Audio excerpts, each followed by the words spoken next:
الحمد للہ رب العالمین والصلاة والسلام علی سید الانبیاء والمرسلین وعلی آلہ واصحابہ اجمعین اما بعد فاعوذ باللہ من الشیطان الرجیم بسم اللہ الرحمن الرحیم قال رسول اللہ صلی اللہ علیہ وسلم طلب العلم فریضۃ علی کل مسلم۔ رحمت دو عالم صلی اللہ علیہ وسلم نے ارشاد فرمایا کہ علم حاصل کرنا ہر مسلمان مرد و عورت پر فرض ہے۔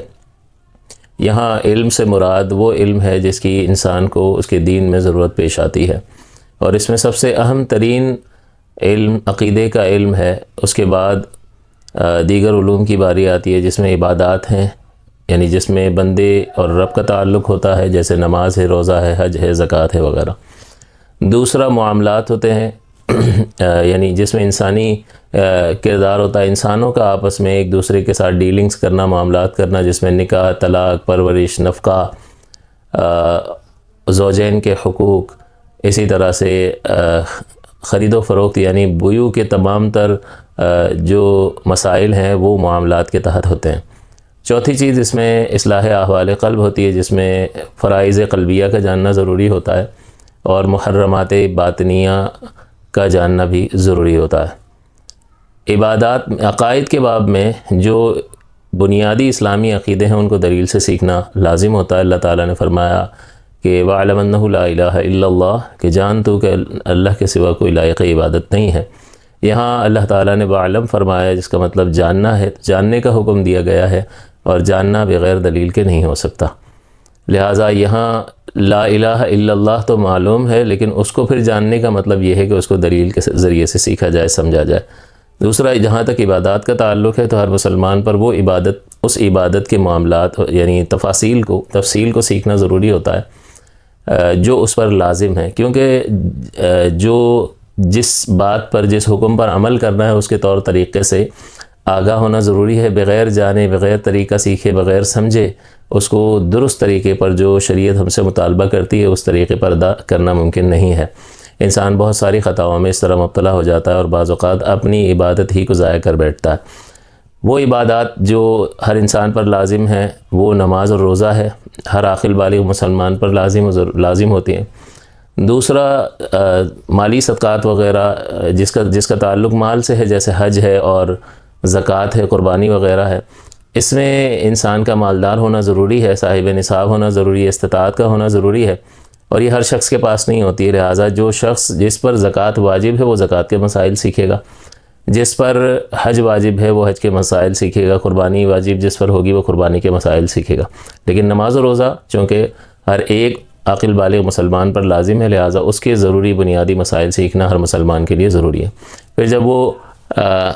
اس کی استطاعت زکوٰۃ کی اور قربانی کی اور حج کی پیدا ہو جائے گی تو پھر اس کے مسائل بھی سیکھنا ضروری ہوگا۔ معاملات کے میں نکاح، طلاق وغیرہ، جو شخص شادی شدہ ہے یا نکاح کا ارادہ رکھتا ہے مستقبل قریب میں،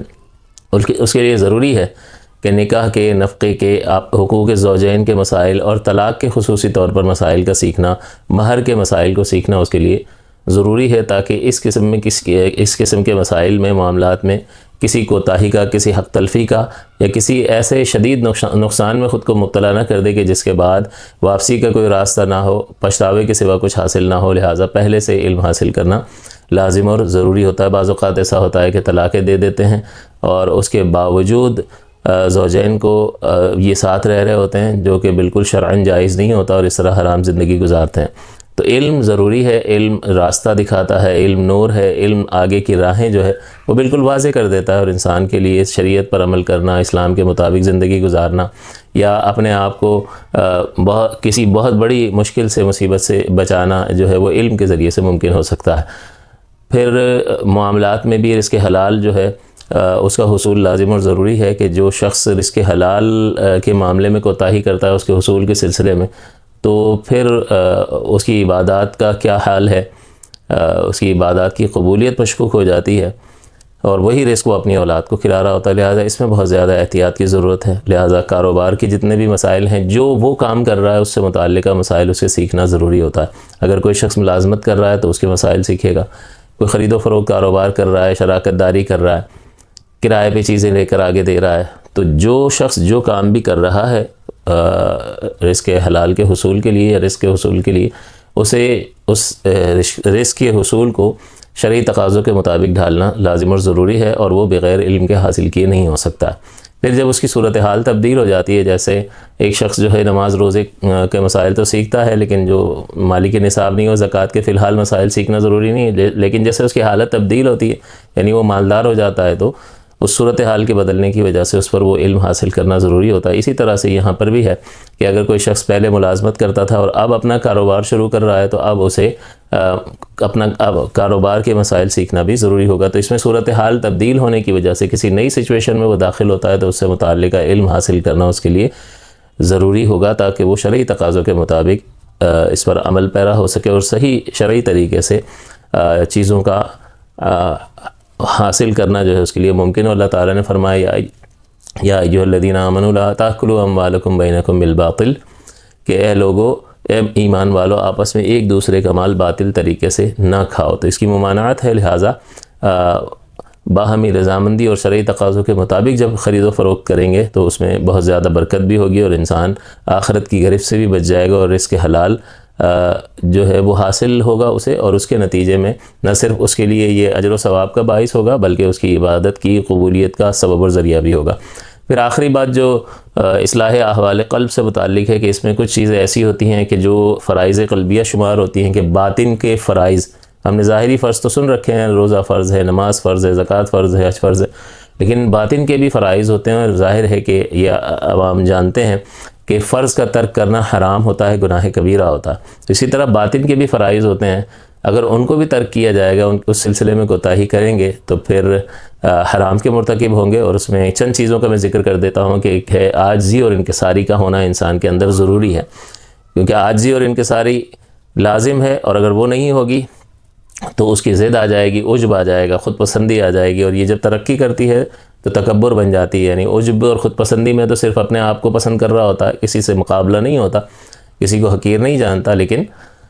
جب وہ تکبر کرتا ہے تو تکبر دو چیزوں کا مجموعہ ہے، کہ اپنے آپ کو بہتر سمجھنا اور دوسرے کو حقیر جاننا۔ یہ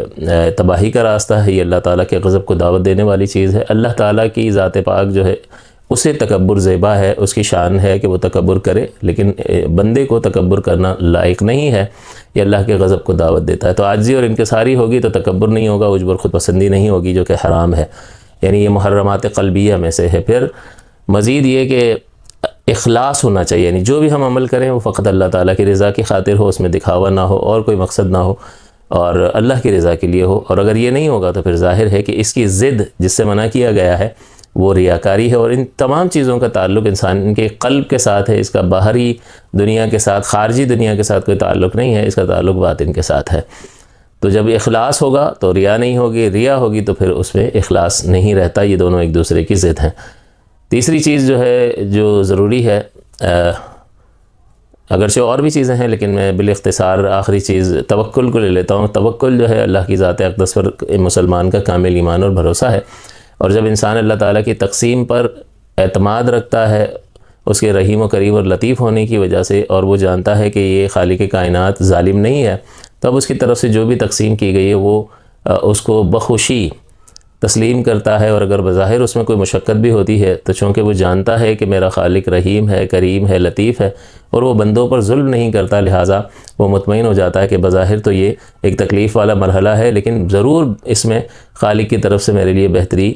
کا پہلو ہوگا، خیر کا پہلو ہوگا۔ جس طرح سے ایک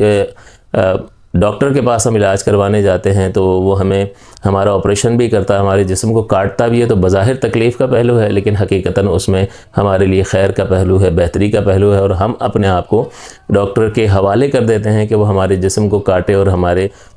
جسم میں موجود جو بیماری ہے جو ہمارے لیے اذیت اور تکلیف کا سبب بن رہی ہے اور ہماری موت کا سبب بھی بن سکتی ہے، تو اس سے نجات پانے کے لیے اس چھوٹی سی تکلیف کو انسان برداشت کرتا ہے، تو وہ خود بھی اپنے آپ کو بعض اوقات ظاہری مشقتوں پر پیش کرتا ہے ایک بڑی مشکل سے اپنے آپ کو بچانے کے لیے۔ لہٰذا اللہ تعالیٰ تو ہمارا خالق اور مالک ہے، اس سے غلطی کا امکان بھی نہیں ہے، ڈاکٹر سے غلطی بھی ہو سکتی ہے، پھر بھی ہم اس پر اتنا بھروسہ کرتے ہیں۔ تو اللہ تعالیٰ کی ذات پاک کامل ہے، اکمل ہے، اس سے خطا کا امکان نہیں، اس سے جہالت ممکن نہیں ہے، وہ ہر چیز کا جاننے والا ہے، بلکہ ہر ایک ذرہ جو ایک جگہ سے دوسری جگہ منتقل ہوتا ہے، کوئی پتا درخت سے گرتا نہیں ہے مگر اس کے ارادے اور اس کی قدرت کے ساتھ اور اس کی اجازت کے ساتھ۔ تو جب بندے کو اللہ کی ذات اقدس پر کامل توکل اور بھروسہ ہوتا ہے تو پھر وہ اللہ کی تقسیم پر اعتراض نہیں کرتا، نتیجتاً اس کے دل سے حسد جیسی گندگی اور برائی نکل جاتی ہے۔ اور حسد یہ ہوتا ہے کہ لوگوں کے پاس اللہ کی نعمتیں دیکھ کر وہ کڑتا رہتا ہے، جلتا رہتا ہے، مجھے نہیں دیا اس کو دے دیا، یہ اللہ کی تقسیم پر اعتراض ہے، اور اس حد درجے تک پہنچ جاتا ہے کہ اس سے چھن جائے مجھے مل جائے، یا بعض اوقات تو اتنا گر جاتا ہے کہ اسے ملے نہ ملے دوسرے سے چھن جائے، اس طرح کی کیفیت پیدا ہوتی ہے، اور یہ باطنی بگاڑ کی علامت ہے۔ یہ کوئی اچھی صفت نہیں ہے۔ اگر ہم کسی کے سامنے اس کو ظاہر بھی کریں تو وہ کہے گا کہ یار یہ تم کس طرح کے آدمی ہو، اس طرح کی سوچ ہے تمہاری۔ تو یہ بظاہر اگر کسی کے سامنے ذکر بھی کر دیا جائے یا ظاہر ہو جائے کبھی کسی وجہ سے، کسی ہمارے طرز عمل کی وجہ سے، تو لوگ اس کو پسند نہیں کرتے۔ اس لیے یہ سمجھنے کی ضرورت ہے کہ یہ حسد، بغض جو ہے، یہ توکل اللہ کی ذات اقدس پر بھروسہ نہ ہونے کے سبب ہے۔ جب بھروسہ ہوگا تو حسد، بغض اور اللہ تعالیٰ کی تقسیم پر اعتراض جیسے معاملات انسان کی زندگی سے نکل جائیں گے، اور وہ اللہ تعالیٰ کی تقسیم پر راضی ہوگا۔ تو یہ ایک خلاصہ اور نچوڑ ہے یہ جو میں نے اس حدیث کی روشنی میں آپ کے سامنے ذکر کیا کہ انسان کو ان تمام علوم کو حاصل کرنا ضروری ہوتا ہے، اور نبی کا منصب یہی ہے۔ ہمارے پیارے آقا صلی اللہ علیہ وسلم کے بارے میں کہا گیا کہ یتلو علیہم آیاتہ ویزکیہم ویعلمہم الکتاب والحکمہ وإن كانوا من قبل لفی ضلال مبین، کہ یہ نبی رحمت صلی اللہ علیہ وسلم اللہ کی آیات تم پر تلاوت کرتے ہیں، ان پر جن کی طرف بھیجے گئے، اور ان کا تزکیہ نفس کرتے ہیں، یعنی یہ باطنی بگاڑ جو ہے اس کو قلب سے دور کرتے ہیں، حسد نکال دیتے ہیں، عجب و خود پسندی، تکبر، ریاکاری اور دیگر جو برائیاں باطن کی ہیں اس کو بالکل ختم کر کے اس کے باطن کو پاک اور ستھرا کر دیتے ہیں۔ اور جب باطن پاک اور ستھرا ہوگا تو اس کا ستھرا پن اس کے انسان کے کردار میں، اس کے ظاہری اعمال اور افعال میں واضح طور پر دکھائی دے گا، اور اس سے ظاہر ہے کہ معاشرہ بالکل نکھر کر ستھرا ہو جائے گا، اور بہترین ایک مثالی معاشرہ جو ہے اس کی صورت اختیار کر لے گا۔ اور یہ تعلیمات شرع ہی کی بنیاد پر، اسے اختیار کرنے کی بنیاد پر اور اسے سیکھنے کی بنیاد پر ہو سکتا ہے۔ اور مزید فرمایا وَيُعَلِّمُهُمُ الْكِتَابَ وَالْحِكْمَةَ، اور یہ نبی صلی اللہ علیہ وسلم انہیں کتاب اور حکمت کی تعلیم دیتے ہیں۔ لہٰذا یہ نبی تو معلم بنا کر بھیجے گئے ہیں کتاب اور حکمت کے، اور جسے سکھانا ہے وہ ہم ہیں، امتی ہیں، لہٰذا ہمیں توجہ کرنی چاہیے، اور ہمیں اس بات کا احساس کرنا چاہیے کہ ہمیں اس زندگی میں اللہ تعالیٰ کے احکام پر عمل کرنا ہے، اور اس کے احکام پر عمل علم کے بغیر نہیں ہو سکتا۔ ہمیں گناہوں سے بچنا ہے، اور گناہوں سے بچنا جو ہے وہ علم کے بغیر نہیں ہو سکتا کہ کون سی چیز کتنی بری ہے، کتنی خطرناک ہے، کون سا گناہ صغیرہ ہے، کون سا کبیرہ۔ بعض اوقات بہت ساری چیزیں جو ہیں گناہ ہوتی ہیں لیکن ہمیں اس کا شعور حاصل نہیں ہوتا۔ موٹی موٹی باتیں تو سب کو پتہ ہیں کہ جھوٹ برا ہے، بدنگاہی بری ہے، حسد برا ہے، چلیں گالی بکنا برا ہے، کسی کو مارنا برا ہے، یہ موٹی موٹی چیزیں تو سب کو پتہ ہوتی ہیں، لیکن بہت ساری ایسی باتیں ہیں جن سے انسان آگاہ نہیں ہوتا، اور وہ حقیقتاً گناہ ہوتی ہیں۔ تو جب تک انسان کسی عالم سے باقاعدہ، کسی مفتی صاحب سے باقاعدہ علم دین حاصل نہیں کرے گا تو وہ اپنے آپ کو، اپنے کردار کو درست نہیں کر سکتا، شریعت کے مطابق نہیں کر سکتا، اپنا تزکیہ نفس نہیں کر سکتا۔ اور یہ ظاہر سی بات ہے کہ جب تک انسان ان علوم کے ذریعے اپنا تزکیہ نفس نہیں کرے گا اسے اللہ تعالیٰ کا قرب حاصل نہیں ہو سکتا۔ اور جس انسان کو اس دنیا میں اللہ تعالیٰ کا قرب نصیب نہیں ہوا، اس نے اس منزلوں کا سفر طے نہیں کیا، اس جانب نہیں بڑھا، تو وہ شخص جو ہے وہ اس دنیا سے خائب اور خاسر ہو کر لوٹا۔ اللہ تعالیٰ سے دعا ہے کہ اللہ تعالیٰ ہمیں آخرت کے خسارے سے محفوظ فرمائے۔ اس عظیم دولت کو جو اللہ تعالیٰ نے اپنے حبیب مکرم صلی اللہ علیہ وسلم کے ذریعے ہمارے پاس بھیجا، اس کو اہمیت دینے کی، اس کو سیکھنے کی، اس کی قدر کرنے کی، اس پر واقعتاً صحیح طریقے سے عمل پیرا ہو کر اپنی دنیا اور آخرت سنوارنے کی توفیق عطا فرمائے۔ آمین۔ وآخر دعوایا ان الحمد للہ رب العالمین۔